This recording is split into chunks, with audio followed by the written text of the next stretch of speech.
I'm gonna have to like bend down. Be careful with that.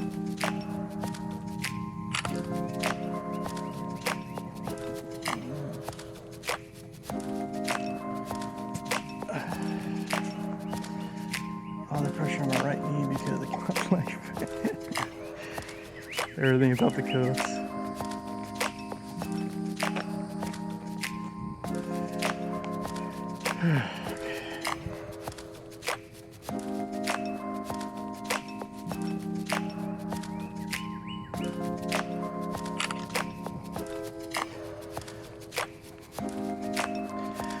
So it looks like Expert Raw does the same thing that Pixel. It's all processed.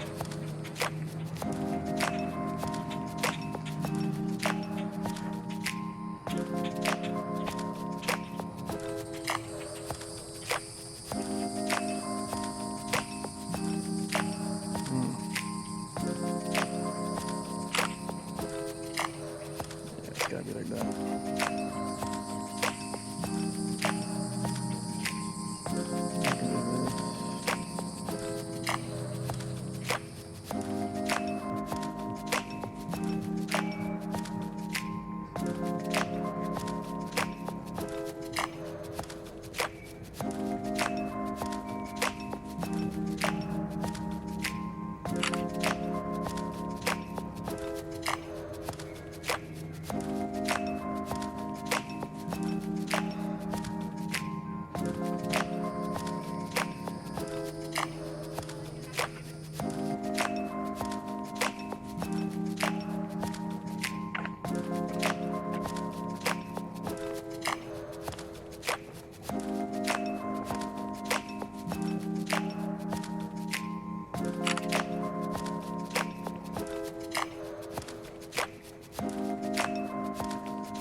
Now let's go over some of the lessons that I've learned while taking the photos with the Z Flip 7.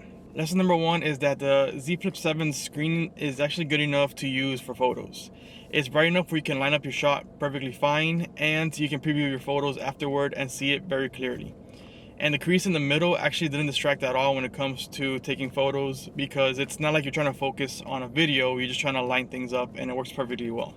The second thing is that the telephoto lens is actually sorely missed. So for taking photos of landscapes and things like that, more general, larger items, it's perfectly fine the way it is. But as soon as you go into taking pictures of wildlife and animals, it becomes very hard to get a good picture of them. So even in the case of the bird where I was maybe 5 feet away, when I took a picture of the bird, it was just so small in the photo that you still have to crop in quite a bit to make sure it's seen in the photo itself, to make it an actual main point. So the 24mm equivalent is just not enough for certain types of photos.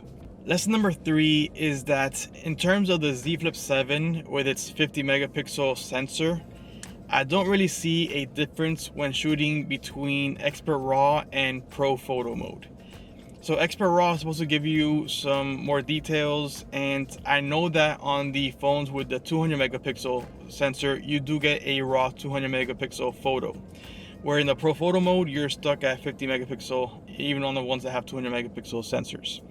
So that's where I think the benefit really comes from when using Expert RAW on the other phones. But for the Z Flip 7, I'm not really seeing the benefit. I mean, unless you want to count, maybe like the ND filter mode and things like that. But in terms of just raw photo and details, there's not really a difference. Lesson number 4 is that these sensors, even though between this one, the Z Flip 7s, and the Pixel 10 Pro Fold, which I took on the last photo walk, even though they're not the flagship sensors for these companies, they're still performing really well, and their dynamic range hasn't really failed me at all. There have been a couple of photos where certain spots were overexposed and I couldn't recover, but for the most part, everything is falling within the range of the photos. Of the sensors, and I'm able to recover highlights and shadows pretty well on all of my photos. Now, I'm sure it's not that the sensor has crazy good dynamic range, because even APS-C sensors, when I take a raw photo, I can't always recover the highlights. I think it's more of like some sort of HDR process that's happening even on the raw photos. But either way, the fact that it's working is awesome, and I haven't really missed out on much. So that's all I have. I hope you enjoyed the video, and thank you for watching. I'll see you in the next one.